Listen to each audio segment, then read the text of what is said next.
আজকে আমাদের আলোচনা বিষয় হলো ত্রিকোণমিতি। তাহলে ত্রিকোণমিতির ষষ্ঠ অধ্যায় অর্থাৎ ত্রিকোণমিতিক অনুপাত নিয়ে আমরা আজকে আলোচনা করব। আলোচনায় যে বিষয়গুলো সবচেয়ে বেশি গুরুত্ব সহকারে আমরা দেখব সেগুলো এক নজর দেখে নিই। আমরা ত্রিকোণমিতিক কোণের অনুপাত নিয়ে আলোচনা করব। চতুর্ভাগ অনুযায়ী ত্রিকোণমিতিক কোণের অবস্থানের চিহ্ন ব্যাখ্যা করব। সাথে সাথে ত্রিকোণমিতিক কোণের অনুপাত সমূহের মধ্যে সম্পর্ক এবং সেটার প্রয়োগ দেখব। তাহলে আমরা এই সমতল ক্ষেত্রটাকে যদি দুইটি পারপেন্ডিকুলার সরলরেখা দ্বারা বিভক্ত করি বন্ধুরা, তাহলে আমরা চারটা সমান ভাগ পাই। আমরা এর আগেই জেনেছি যে এই চারটা ভাগ হলো, এটা হলো প্রথম চতুর্ভাগ, এটা দ্বিতীয় চতুর্ভাগ, এটা তৃতীয় চতুর্ভাগ, এটা চতুর্থ চতুর্ভাগ।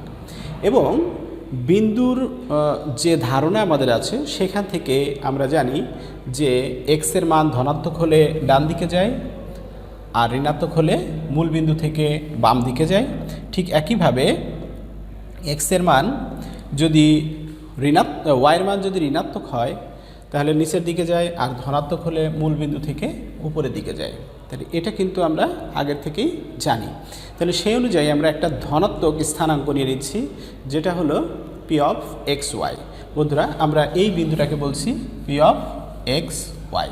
তাহলে এবং মূল বিন্দু থেকে এই পি বিন্দুর দূরত্বটাকে আমরা বলছি আর। তাহলে এখন এটা এক্স অক্ষের ধনাত্মক দিকের সাথে যে কোণটা তৈরি করেছে সেই কোণটাকে আমরা বলছি থেটা। ওকে, পি বিন্দু থেকে আমরা ও এক্সের উপর একটা পি এন লম্ব টেনে দিই।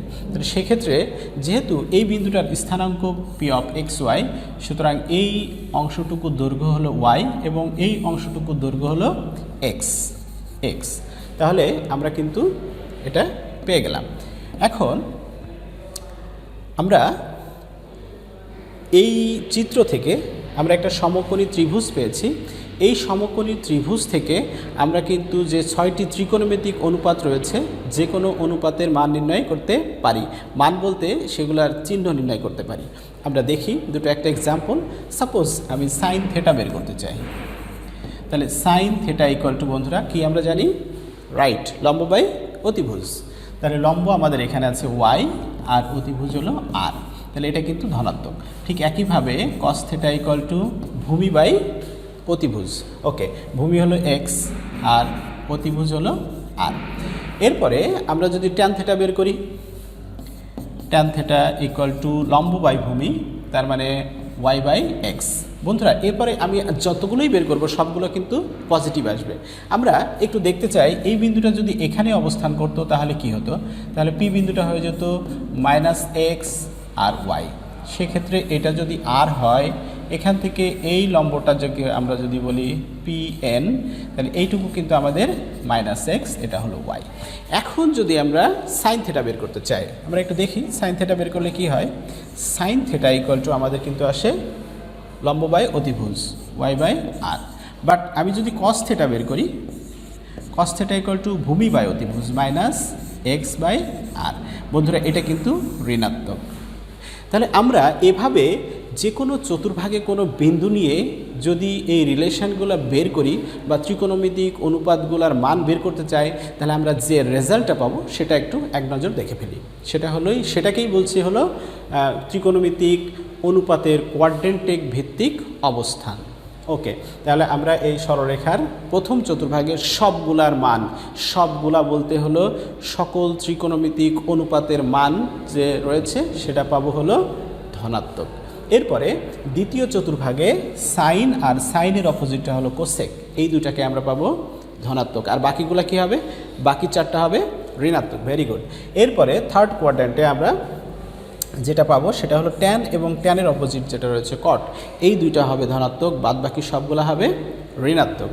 ওকে, এখন আমরা আসি ফোর্থ কোয়াড্র্যান্টে। ফোর্থ কোয়াড্র্যান্টে কিন্তু কজ আর সেক এই দুটো হবে পজিটিভ, কজ আর সেক এই দুটো হবে পজিটিভ আর বাদ বাকিগুলো হবে নেগেটিভ।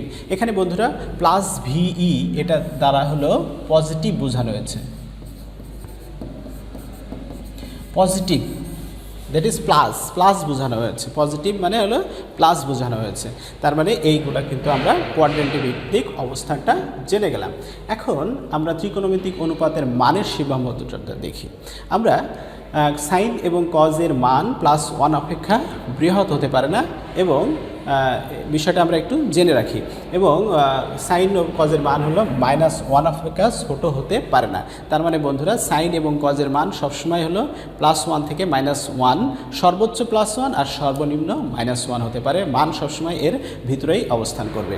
তাহলে থিটা কোণের পরিমাণ যাই হোক না কেন, মান সবসময় হলো +1 থেকে -1 এর ভিতরে অবস্থান করবে। সেক্ষেত্রে আমরা সাইন থিটাকে বলতে পারি -1 ± sine theta is less than sine theta is less than equal to 1, এবং কস থিটার ক্ষেত্রেও সেম সীমাবদ্ধতা আমরা বলে দিতে পারি। ঠিক একইভাবে আমরা সাইনের সাথে কোসেকের রিলেশান এবং কজের সাথে সেকের রিলেশান জানি। সেক্ষেত্রে কোসেক এবং সেকের কিন্তু সেম কন্ডিশান ব্যবহৃত হবে, অর্থাৎ কোসেক কোসেকের ক্ষেত্রেও একই -1 থেকে মান বড় হতে পারবে না, এবং -1 থেকে ছোট হতে পারবে না, এবং +1 থেকে বড় হতে পারবে না। তার মানে এই দুটার ক্ষেত্রেও কিন্তু সেম কন্ডিশন থাকছে। তার মানে সাইন, কজ, সেক, কোসেক এই চারটা অনুপাতের ক্ষেত্রে মানগুলা কিন্তু -1 থেকে +1 থেকে -1 এর মধ্যে থাকবে। কিন্তু যদি ট্যান আর কটের ক্ষেত্রে আমরা আসি, সেই ক্ষেত্রে এটার মানের কিন্তু কোনো সীমাবদ্ধতা নেই। সেক্ষেত্রে এটা 1-এর থেকে বড় হতে পারে, আবার -1-এর থেকে ছোট হতে পারে। ওকে, তাহলে এখন ত্রিকোণমিতিক কোণের অনুপাত সমূহের মধ্যে যে সম্পর্ক রয়েছে আমরা সেটা এক নজর দেখে নিই।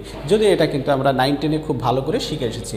যেমন সাইন থিটার সমান হলো 1/কোসেক থিটা, কস থিটার সমান হলো 1/সেক থিটা, সেক থিটার সমান হলো 1/কস থিটা, এরপরে ট্যান থিটার সমান হলো 1/কট থিটা। এটাকে আমরা সাইন কজেও কিন্তু ভেঙে দিতে পারি। কট থিটার সমান 1/ট্যান থিটা। এছাড়া আমরা ট্যান থিটার সমান জানি সাইন থিটা/কস থিটা, আর কট থিটার সমান হলো কস থিটা/সাইন থিটা। ওকে, এরপরে হলো কোসেক থিটার সমান 1/সাইন থিটা। এছাড়াও রয়েছে যে কয়েকটা সূত্র ছিল আমাদের, sine square theta plus cos square theta equal to 1, 1 + tan square theta equal to sec square theta, এরপরে হলো sec square theta minus tan square theta equal to 1, এছাড়াও 1 + কট স্কোয়ার থিটার সমান হলো কোসেক স্কোয়ার থিটা। তার মানে এই রিলেশনগুলো বা এই সূত্রগুলো থেকে কিন্তু অন্য অন্য আরেকটু রিলেশন আমরা তৈরি করতে পারি, বা আমাদের প্রয়োজন অনুযায়ী আমরা সূত্র ব্যবহার করতে পারি। ওকে, তাহলে এই যে আলোচনা করলাম তার আলোকে আমরা কয়েকটা অঙ্ক দেখে নিই, বা কী ধরনের প্রশ্ন এখানে ইম্পর্ট্যান্ট রয়েছে সেগুলো দেখে নিই। আমাদের প্রথমে যেটা এসেছে, যদি π/2 is less than alpha is less than pi এবং সাইন আলফা ইকুয়াল টু 4/5 হয়, তবে ট্যান আলফায়ের মান নির্ণয় করো। তাহলে বন্ধুরা আমাদের খেয়াল করতে হবে, এখানে আলফায়ের অবস্থান বলে দিয়েছে এই জায়গাটায়। এই জায়গাটা কোনটা আমাদেরকে খুঁজে বের করতে হবে। তাহলে 90 ডিগ্রি থেকে বড় আমরা যদি একটু আঁকি, তাহলে খেয়াল করবে এখান থেকে এটুক হলো π/2, আর এখান থেকে এটুক হলো পাই। তার মানে আমাদের বলেছে যে এখান থেকে বেশি এদিকে, আর এখান থেকে কম। তার মানে অবস্থান কোথায়? রাইট, দ্বিতীয় চতুর্ভাগে। তার মানে আমাদের আলফায়ের অবস্থান রয়েছে দ্বিতীয় চতুর্ভাগে। তাহলে সেই ক্ষেত্রে আমার ট্যান আলফায়ের মান কোথায়? দ্বিতীয় চতুর্ভাগে। তার মানে ট্যান আলফা এখানে অবস্থান করবে। বন্ধুরা একটু আগে আমরা যে কোয়াড্রেন্ট ভিত্তিক চিহ্নের কথা বললাম, সেই ক্ষেত্রে দ্বিতীয় চতুর্ভাগে মনে করো তো ট্যান আলফার চিহ্নটা কি? ঠিক ধরেছ, এটা হলো মাইনাস। তাহলে আমরা ট্যান আলফার চিহ্ন কিন্তু বুঝে গেছি মাইনাস। এখানে আরেকটা কথা বলে রেখি, এই অঙ্কটা কিন্তু দুইটা প্রসেসে আমরা করতে পারি। আমরা দুইটা প্রসেসই দেখব। প্রথমে আমরা দেখি যে যেহেতু এখানে সাইন আলফা রয়েছে ধনাত্মক, মানটা ধনাত্মক, তার মানে ট্যান আলফা যদি ঋণাত্মক হয় অবশ্যই কজ আলফার মান ঋণাত্মক হতে হবে, কারণ ট্যানের সাথে সাইন এবং কজের একটা রিলেশন রয়েছে। তোমরা জানো ট্যান আলফা সমান হলো sine alpha divided by cos alpha. Okay, তাহলে আমরা কথাটাকে একটু সুন্দর করে লিখে নিলাম, যে আমাদের যে কথাগুলো ছিল সেটাকে আমরা সুন্দরভাবে লিখে দিলাম। তাহলে একইভাবে আমরা ট্যান আলফা যেমন দ্বিতীয় চতুর্ভাগে ঋণাত্মক, ঠিক একইভাবে কজ আলফাও কিন্তু দ্বিতীয় চতুর্ভাগে ঋণাত্মক, সেটাকে উল্লেখ করে দিলাম। তার মানে আমরা সাইন থেকে কজে যেতে চাচ্ছি। তাহলে আমরা কজ আলফার সমান লিখতে পারি কি? -√1 - সাইন স্কোয়ার আলফা। এটা মাইনাস কেন এসেছে? কারণ এই যে দ্বিতীয় চতুর্ভাগে কজ হলো ঋণাত্মক, যার কারণে কিন্তু এই মাইনাসটা ব্যবহার করা হয়েছে। ওকে, এখন আমরা সাইন আলফার মানটা যদি বসিয়ে দিই এখানে, তাহলে আমাদের যেটা আসছে 1 - 4/5 হোল স্কোয়ার, এটা ক্যালকুলেশন করলে হয় -3/5, আর tan alpha equal to sine alpha by cos alpha. মান দুটাকে আমরা যদি বসিয়ে দিই আমাদের অ্যান্সার হয়ে যায় 4/5। 3। এটাকে আমরা আবার অন্য সিস্টেমে দেখি বন্ধুরা।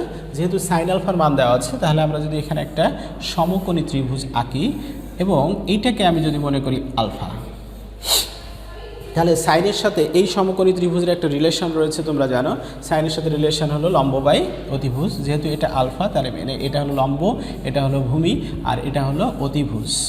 তাহলে আমার 4 আর 5 পেয়ে গেলাম। বন্ধুরা নিশ্চয়ই আমরা ভূমি বের করতে পারবো পিথাগোরাস উপপাদ্যের সাহায্যে। এটা আসবে 4√5 স্কোয়ার মাইনাস 4 স্কোয়ার। দেখো এটার মান চলে আসলো 3।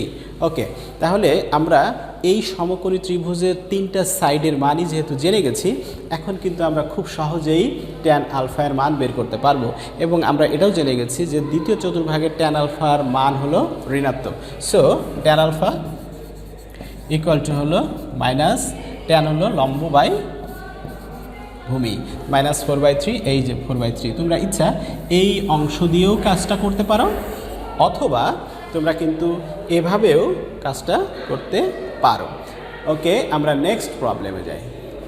যদি cos alpha plus sec alpha equal to 5/2 হয়, তবে প্রমাণ করো যে cos to the power n alpha plus sec to the power n alpha equal to two the power n plus 2 to the power -n।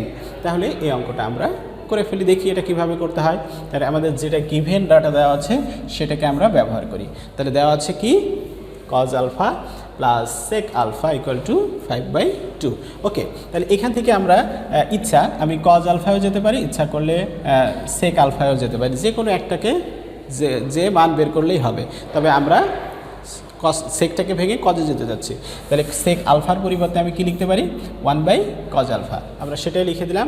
তাহলে এই sec cos alpha থাকলো, আর এই sec আলফাকে ভেঙে আমরা লিখে ফেললাম 1/cos আলফা ইকুয়াল টু 5/2। ওকে, এখন আমাদের এটাকে যদি লসাগু করে দিই, তাহলে আমরা যেটা পাচ্ছি 1 + cos square alpha equal to cos alpha divided by cos alpha equal to 5/2। এখন যদি আমরা ক্রস গুণন করি, তার মানে এই অংশটার সাথে এটা গুণ হয়ে যাবে এবং এটার সাথে এটা গুণ হয়ে যাবে। যদি আমরা এটা আড়াআড়ি গুণ করি বা ক্রস গুণন করি, তাহলে যেটা পাচ্ছি 2 cos স্কোয়ার আলফা প্লাস 2, আর এটা 5 cos আলফা পাশে যায়, এ পাশে নিয়ে আসলে আমরা পাই 5 cos আলফা। তার মানে এই পুরা জিনিসটাকে আমরা কি করলাম, গুণ করার পরে এক পাশে নিয়ে সাজিয়ে লিখলাম। তাহলে যেটা আমরা পেলাম 2 cos square alpha minus 5 cos alpha plus 2 equal to 0। বন্ধুরা এখন আমাদের কি করতে হবে, ঠিক ধরেছো, এখন আমাদের এটাকে মিডিল টার্ম করতে হবে। তাহলে এটাকে যদি আমরা মিডিল টার্ম করি, তাহলে আমাদের কি আসবে মিডিল টার্ম, সেটাকে আমরা একটু লিখে ফেলি। 2 cos square alpha minus 4 cos alpha minus cos alpha plus 2 equal to 0। এখন দেখো বন্ধুরা, এখান থেকে আমি একটা 2 cos আলফা কমন নিতে পারি এবং পরের দুইটা থেকে আমি কিন্তু একটা -1 কমন নিতে পারি। তার মানে এটাকে যদি আমরা মিডল টার্মে ভেঙে দিই, তাহলে আমরা যেটা পাচ্ছি 2 cos alpha -1 into cos alpha -2 equal to 0, এটা পাচ্ছি। দুইটা রাশির গুণফল যেহেতু 0, তার মানে আমরা বলতে পারি হয় এটা 0 হবে অথবা এটা 0 হবে, রাইট। কিন্তু এটা কি 0 হবে? দেখো cos আলফা -2 ইকুয়াল টু 0 আছে।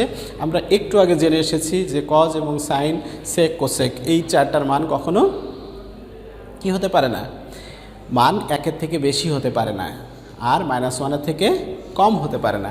এখানে দেখছি cos আলফার মান হলো 2-এর থেকে 2-এর সমান হয়ে যায়। তার মানে 2 কি 1-এর থেকে বড়, তার মানে এটা কিন্তু গ্রহণযোগ্য না। তার মানে যেহেতু এটা ইজ নট ইকুয়াল টু 0, তাহলে অবভিয়াসলি এইটা ইকুয়াল টু আমাদের 0। তাহলে এইটা ইকুয়াল টু যদি 0 হয়, তাহলে আমরা এখান থেকে পেয়ে যাচ্ছি cos আলফা ইকুয়াল টু 1/2। বন্ধুরা এখান থেকে তাহলে আমরা sec আলফার সমান কি বলতে পারি, ঠিক ধরেছো, তার মানে sec আলফা ইকুয়াল টু আসলে 2। এখন আমরা দেখি যে আমাদের বামপক্ষ কী ছিল।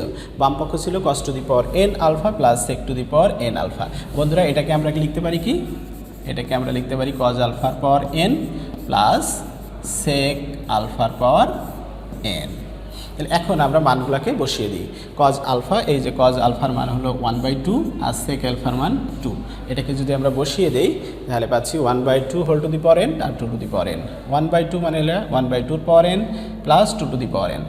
বন্ধুরা 1 যদি থাকে তাহলে কি হয়, পাওয়ারটা, ঠিক বলেছো, পাওয়ারটা নেগেটিভ হয়ে যায়। এটাই হয়ে গেল। তাহলে এটা 2 to the power -n plus 2 to the power n। এটাকে যদি আমরা সাজিয়ে লিখি, প্লাসটাকে আগে আর এটাকে পরে লিখেছি, তাহলে আসে এটাই কিন্তু আমাদের প্রমাণে চাওয়া হয়েছিল। আমরা এরপরে দেখে নিই কী আছে। এরপরে আছে কট alpha plus cot beta, cot A plus cot B plus cot C equal to 0 হলে প্রমাণ করো যে summation of tan a whole square equal to summation of tan square a। Okay, তাহলে summation of tan a whole square, summation মানে কি এটা কিন্তু বুঝতে হবে। সামিশন মানে হলো সমষ্টি বা যোগফল। এখন সামিশন অফ এ অর্থাৎ আমি কার সমষ্টিটা বের করব, অবশ্যই এখানে আমার প্রিভিয়াস কন্ডিশনটা দেখতে হবে যে এ বলতে এখানে কোন পর্যন্ত বোঝানো হয়েছে। বন্ধুরা দেখো, এখানে এ বি সি পর্যন্ত বোঝানো হয়েছে, তার মানে সামিশন অফ tan এ বলতে আমাকে tan এ tan বি tan সি পর্যন্ত বোঝানো হয়েছে। বন্ধুরা তাহলে আমরা সরাসরি লেফট সাইডটা লিখি। আমাদের আছে summation of tan a whole square, তাহলে এটা সামিশন মানে যোগফল, কোন পর্যন্ত যোগফল? যোগফল হলো tan এ tan বি tan সি, এই তিনটার যোগফল তার হোল স্কোয়ার। তাহলে আমরা এই তিনটার যোগফল আমরা বের করি। তিনটার যদি যোগফল লিখি, tan A plus tan B plus tan C whole square আমরা লিখে ফেললাম। বন্ধুরা এটা হলো এ, এটা হলো বি, এটা হলো সি। তাহলে দেখো A plus B plus C whole স্কোয়ারের ফর্মুলা কিন্তু চলে এসেছে। তাহলে A plus B plus C whole স্কোয়ারের ফর্মুলা কি? A square plus B square plus C square plus 2ab plus 2bc plus 2ca।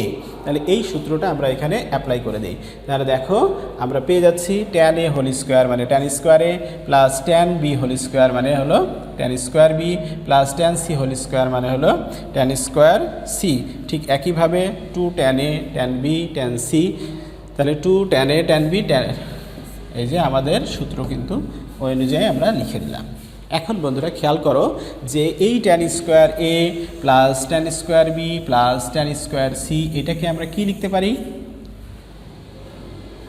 ঠিক ধরেছ, এই কথাটাই আমরা লিখতে পারি summation of tan square a। এখন বন্ধুরা এখানে যদি tan স্কোয়ার a না থেকে যদি b থাকতো একই কথা, কিন্তু যদি tan স্কোয়ার c থাকতো, summation of tan square c থাকতো, একই কথা হতো, মিনিং কিন্তু একই, এটা কিন্তু খেয়াল করতে হবে। তার মানে এইটুকের পরিবর্তে আমরা সামেশন অফ লিখতে পারি tan স্কোয়ার a।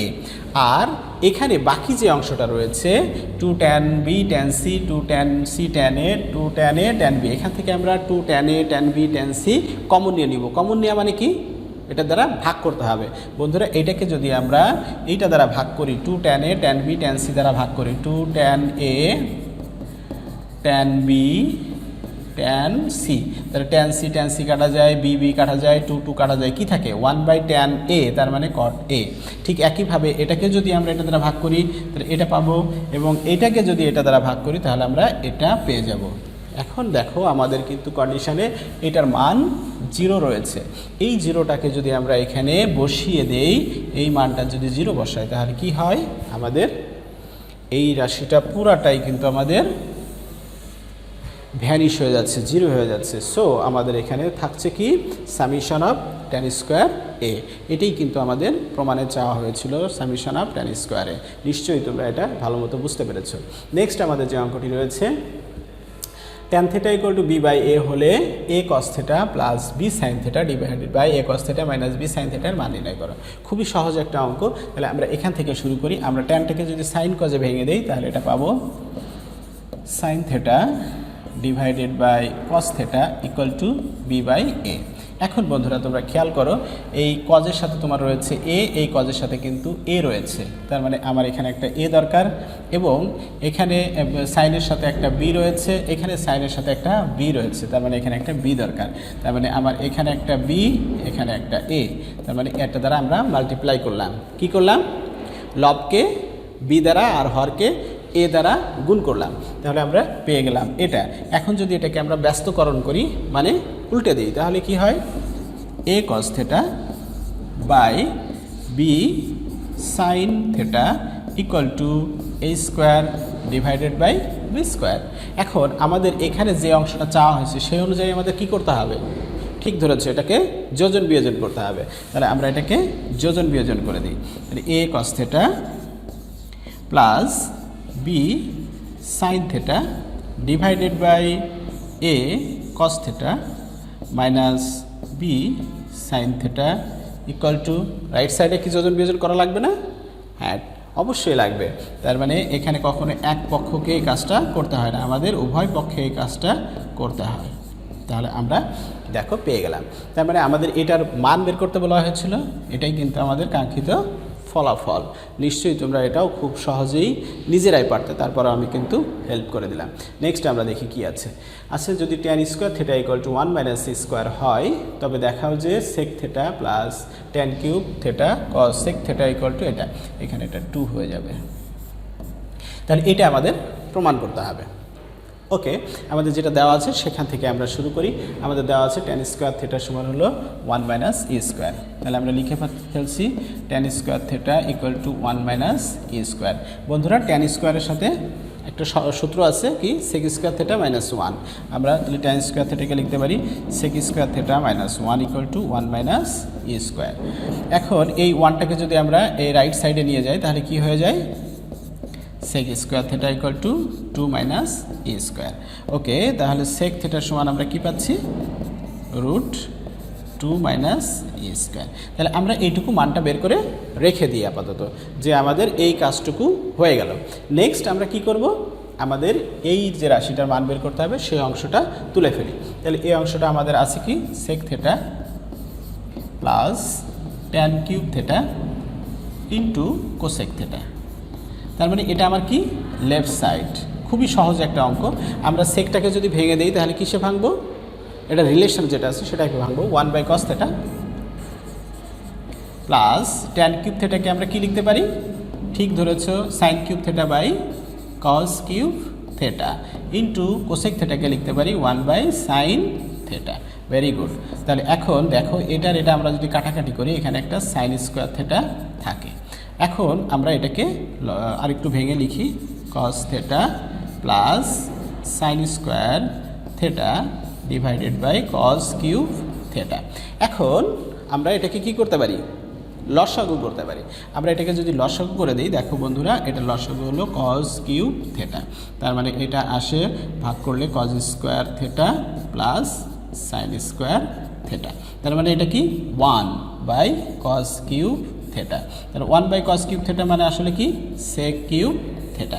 এখন বন্ধুরা আমরা খেয়াল করি, সেক থিটার মান আমরা এই যে বের করে রেখেছি, এই মানটাকে আমরা এখানে বসিয়ে দিই। তাহলে আমরা যদি মানটাকে বসিয়ে দিই তাহলে কি হয়, হলো root 2 minus e square cube.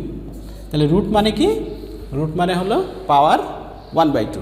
Very good. তার মানে 2 মাইনাস ই স্কোয়ারের পাওয়ার আমাদের চলে আসছে হলো 3/2। এটাই কিন্তু আমাদের রাইট সাইড। দেখো বন্ধুরা, খুব সহজেই কিন্তু প্রমাণটা হয়ে গেছে এবং খুবই ইম্পর্ট্যান্ট একটা অঙ্ক। তাহলে আজকে আমাদের মোটামুটি এতটুকুই আলোচনা ছিল। আমরা যে বিষয়গুলো শিখেছি তার আলোকে আমরা একটু দেখে নিই। ত্রিকোণমিতিক অনুপাতগুলির মধ্যে সম্পর্ক অবশ্যই আমরা বলতে পারবো এবং ত্রিকোণমিতিক অনুপাতের সূত্রগুলোও কিন্তু আমরা বলতে পারবো। তাহলে আজকে যে আলোচনা ছিল সেই আলোচনা থেকে এই অঙ্কগুলো কিন্তু আমরা খুব সহজেই বাসায় প্র্যাকটিস করতে পারবো। যেমন প্রমাণ করো যে sec to the power 4 theta minus sec square theta equal to tan to the power 4 theta plus tan square theta. এরপরে 2 নম্বর অঙ্ক আছে, প্রমাণ করো যে এটা সেম অঙ্ক, দুইটা কিন্তু একই রকম অঙ্ক। এরপরে এই অঙ্কটা, এটা অঙ্কটা কিন্তু 19ও তোমরা করেছো, যে root 1 plus cos theta by 1 minus cos theta equal to cosec theta plus cot theta কীভাবে করতে হয়, রুটটাকে আলাদা করে বা এই নিচে হরে যেটা থাকে সেটার বিপরীতটা দ্বারা লব হরকে গুণ করতে হয়। তার মানে 1 প্লাস কস থিটা দ্বারা লব হরকে গুণ করে ক্যালকুলেশন করলে কিন্তু প্রমাণটা হয়ে যাবে। এরপরে 4 নম্বর আছে tan theta plus sec theta equal to x হলে দেখাও যে সাইন থিটা ইকুয়াল টু এটাও নিশ্চয়ই তোমরা বুঝতেছো। ট্যানটাকে সাইন বাই কজ আর সেকটাকে 1 বাই কজ লিখবে, লসাগু করবে, তারপরে বর্গ করবে, তারপরে যে যোজন বিয়োজন বা বিয়োজন যোজন করলেই কিন্তু আমাদের এটা প্রমাণ হয়ে যাবে। Very good. এরপরে যেটা রয়েছে, আমরা অলরেডি ট্যান দিয়ে কিন্তু এরকম একটা অঙ্ক করেছি, এখানে আছে হলো সাইন আর কোসেক দিয়ে, সেম ওয়েতে অঙ্কটা তোমরা করবে। তা আজকের এই আলোচনা থেকে যে বিষয়গুলো আমরা শিখলাম সেই বিষয়গুলো নিশ্চয়ই তোমরা খুব ভালো করে শিখতে পেরেছো, জানতে পেরেছো। আর পুরো ক্লাসে আমার সাথে থাকার জন্য সবাইকে অনেক অনেক ধন্যবাদ জানিয়ে আজকের মতো শেষ করছি। আল্লাহ হাফেজ। সবাই ভালো থেকো, সুস্থ থেকো, নিরাপদে থেকো এবং আগামী ক্লাসের আমন্ত্রণ রইল।